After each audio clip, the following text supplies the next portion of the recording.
ठीक है सर। करे शुरू। जी सर बताएं। मेरी तरफ से सबको आदाब। आज के इस प्रेस ब्रीफ के हवाले से मैं ये बताता चलूँ आपको कि 29 मार्च को आप सब लोगों ने पहले भी उसको काफ़ी कवरेज दी है। एक बच्ची का जो लाश मिलती है हमें खुरामा गांव, जो Lolab police station Lolab area में है और पुलिस स्टेशन लालपुरा का एरिया पड़ता है। वहाँ पे एक लकड़ी के शेड में, जिसमें हम लकड़ी स्टोर करके रखते हैं, वहाँ पे एक डेड बॉडी मिलती है। प्राइमा फेशी लगता है कि बच्ची का जो है वो गला काटा गया है और उससे उसकी डेथ हुई है। बहरहाल रात का वक्त था और उसके दूसरे दिन जब सुबह के टाइम पोस्टमार्टम करवाया गया तो एक डिस्कशंस डॉक्टर के साथ जो हुई और प्रिलिमिनरी जो पोस्टमार्टम रिपोर्ट उनके हिसाब से ये पता चलने लगा कि बच्ची का गला भी घोंटा गया है, क्योंकि उसके कुछ ऑर्गन्स पे जो ब्लड वो ज़्यादा था और जिससे जो डॉक्टर्स का अपना बताने का तरीका होता है, उन्होंने ये भी असेस किया कि शायद बच्ची का जो गला पहले घोंटा गया है और फिर उसको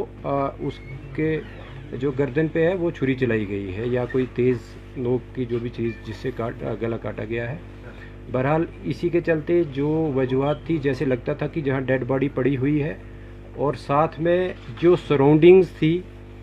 उन सारे जो मौके को देख के शक जो है वो ज़्यादा आसपास के लोगों पे ही जाने लगा। और जो बहरहाल तफ्तीश शुरू की गई उसमें डीएसपी जो लोलाब है सरफराज बशीर, वहाँ के चौकी ऑफिसर हाजिर शकील और एसएचओ मलिक नसीर, इसके साथ साथ एडिशनल एसपी और मैं भी स्पॉट पे गए और थोड़ा इंट्रोगेशन में भी ज्वाइनिंग हुई और कुछ सस्पेक्ट जो हमने उस पर ज़ीरोइंग की तो उनमें फैमिली ही सस्पेक्ट आने लगी, क्योंकि जब फैमिली को क्रॉस चेक किया गया कि वो किस सीक्वेंस में लड़की जो है वो रूपोश हुई थी और किस सीक्वेंस में मिली, तो उसमें ज़ीरोइंग जो हुई वो फैमिली पे ही हुई। बहरहाल जब फैमिली में भी सेपरेट इन्वेस्टिगेशन चलने लगी, इंक्वायरी चलने लगी, तो लड़की का बाप जिसका नाम मोहम्मद इकबाल खटाना है वो हमारा प्राइम सस्पेक्ट लेके उसमें तफ्तीश में आने लगा। और जब उसको अच्छे तरीके से जब क्रॉस क्वेश्चनिंग और बाकी तफ्तीश के जो जितने भी मवाद हमारे पास थे उनसे जब कन्फ्रंट किया गया तो उसने कन्फेस किया कि इस छोटी बच्ची जो कि मोहम्मद इकबाल की ही बच्ची है, उसका जो मर्डर है वो उसने खुद किया है, बाप ने किया है और उसको हमने हिरासत में भी फॉर्मली अरेस्ट किया। और ये कहानी निकल के आई कि चूँकि ये जो इकबाल जो है अपनी बीवी से पिछले 1 साल से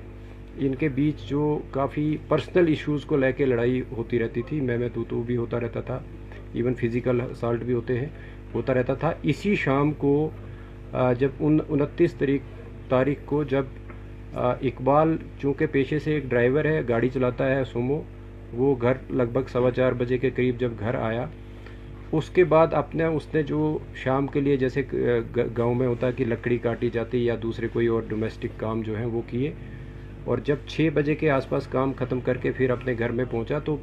बीवी के साथ दोबारा से उसका, क्योंकि उस सुबह भी उसका झगड़ा हुआ था और शाम को फिर से उसका काफ़ी लड़ाई हुई, आपस में बहस मुबासा हुआ और इवन कि उसकी वाइफ ने इसको स्लैप भी किया। तो इसी बीच में वो जो एंगर जो है उसका, वो अनकंट्रोल्ड एंगर जो आया, उसने चाहा कि वो अपने आप को मर्डर करता, बट वो एक नाइफ़ लेके वहाँ से निकलने की उसने ये बहाना किया कि मैं अपने गाड़ी का जो टायर है वो पंचर हुआ है और उसको पंक्चर को मैं ठीक करवाऊँगा। तो वो वहाँ से अपने घर से निकलता है, जिसको जाते वक्त उसके ब्रदर शौकत जिनका नाम है, इसकी वाइफ,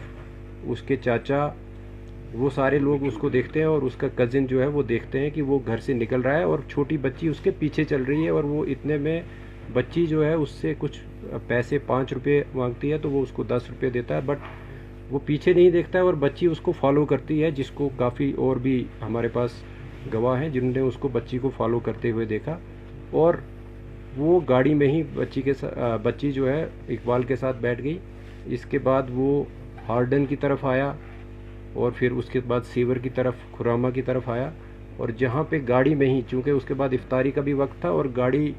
उसने एक आइसोलेटेड प्लेस पे लगाई। जब देखा कि लोग जो है वो क्योंकि इफ्तार के बाद रश भी कम हो जाता है, आजकल तरावी का वक्त होता है, और जो ही तरावी के लिए लोग निकल पड़े, तो उसने ये सोचा कि लड़की मेरे साथ है, अगर मैंने भी अपने आप को ख़त्म करना है तो इसका क्या करूं। और वो जो आउट ऑफ रेज जो है वो पहले बच्ची का गला घोंटा, और बच्ची जो है उसकी डेथ जो है उसी में हो गई। और वो अपनी सोच को बदलते हुए सोचा कि बच्ची को मैं कैसे किसी जगह ऐसी जगह रखूं कि वो उसकी डेड बॉडी जो है वो मिल जाए, और फिर मैं अपने आप को भी ख़त्म करूं। बट जब वो वहाँ पे डेड बॉडी को अपनी गोद में उठा के अपनी गाड़ी एक रोड के साइड पे लगाता है, और वो इस शेड पे जहाँ पे आखिर में डेड बॉडी मिली है वहाँ पे रखता है। वहाँ पे चूँकि इसने पहले ही अपने आप को ख़त्म करने के लिए एक चाकू जो है अपने घर से लिया था, और उससे फिर अपने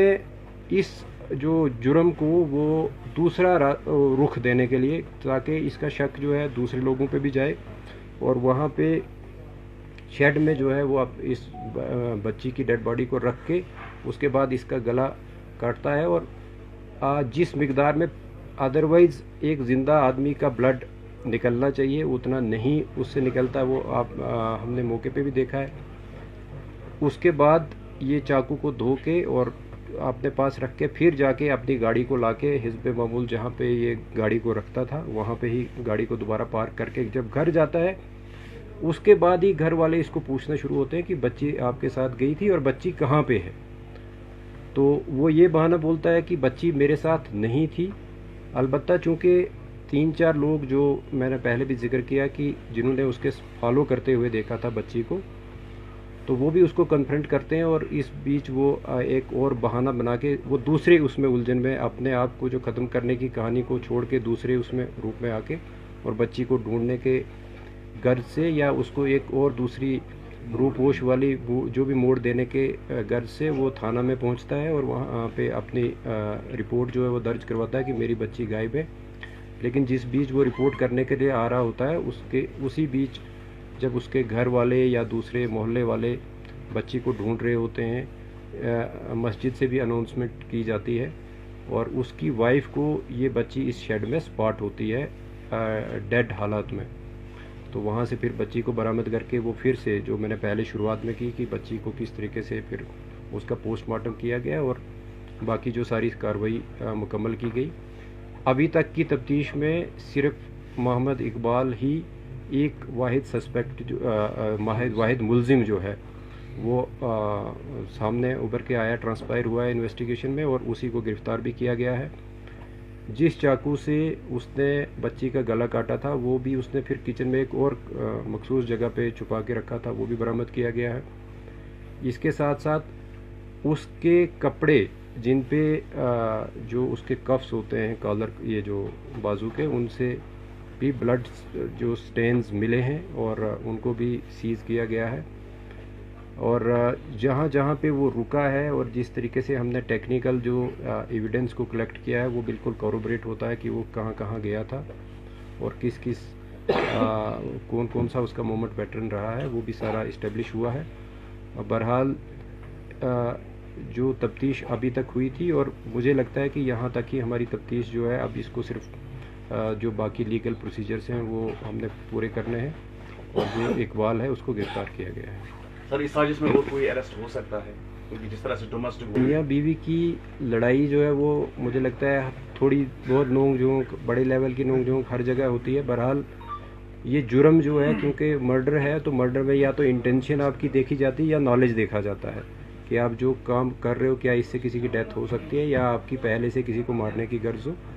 तो चूँकि इकबाल ने जब गला घोंटा है अपनी बेटी का, तो उसको तो ये ज़ाहिरी तौर पे मालूम था कि मैं गला घोंटूंगा इसकी डेथ होगी। तो अभी तक की तफ्तीश में सिर्फ एक ही जो एक्यूज़ड है वो इमर्ज हुआ है, जिसका नाम इकबाल है, और जो कि उस बच्ची का जिसकी डेथ हुई थी उसका फादर है। मैं ज़्यादा नहीं बता सकता कि ड्रग एडिक्ट था या नहीं था, बट चर्स वगैरह पीता हो तो उसका हम नहीं कह सकते हैं, बट जो सिंथेटिक ड्रग्स वगैरह के हवाले से टेस्ट भी करवाया गया है, उसमें कुछ नहीं ऐसा आया है। क्या सर पुलिस के पास डॉक्टर्स की जो डिस्कशन थी उसमें ये सामने आने लगा कि बच्ची का गला भी शायद घोंटा गया है पहले, डेथ से पहले, क्योंकि कुछ उस तरीके के मवाद भी वहाँ पे उसके पोस्टमार्टम के दौरान मिले थे। इसी के बाद जो है तफ्तीश शुरू हुई। तफ्तीश में जो जो चीजें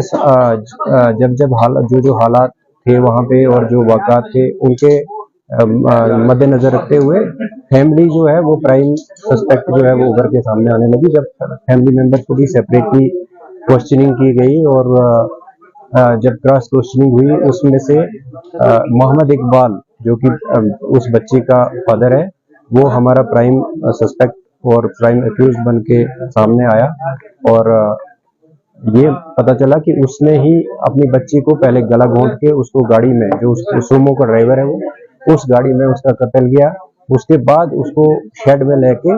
और चाकू से उसका गला काटने की कोशिश की ताकि उसको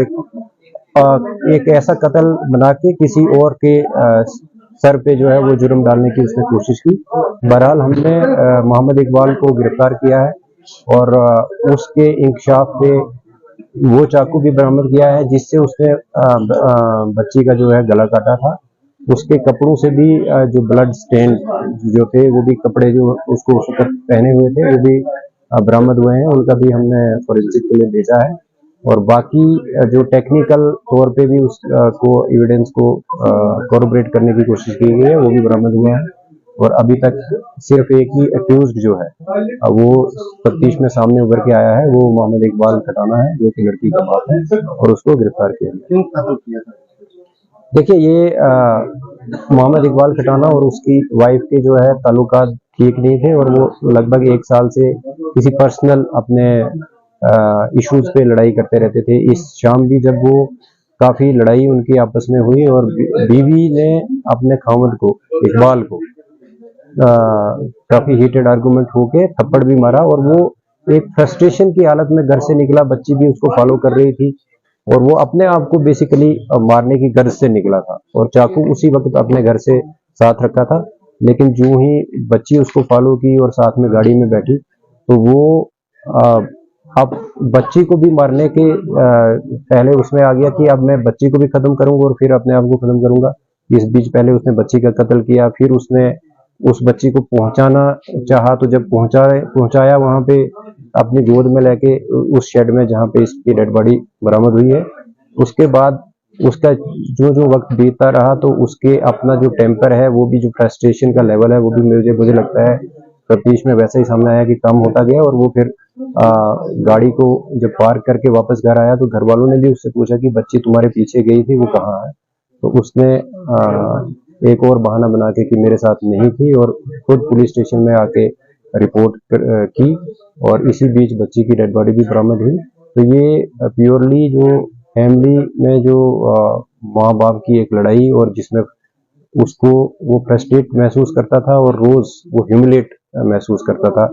कि मेरी वाइफ जो है वो मेरे से ठीक बिहेव नहीं करती है और मुझे जो कुछ प्राइवेट उनके और पर्सनल इश्यूज पे उनकी लड़ाई होती रहती थी, उसी के कारण उसका जो फ्रस्ट्रेशन लेवल है वो बढ़ गया हुआ।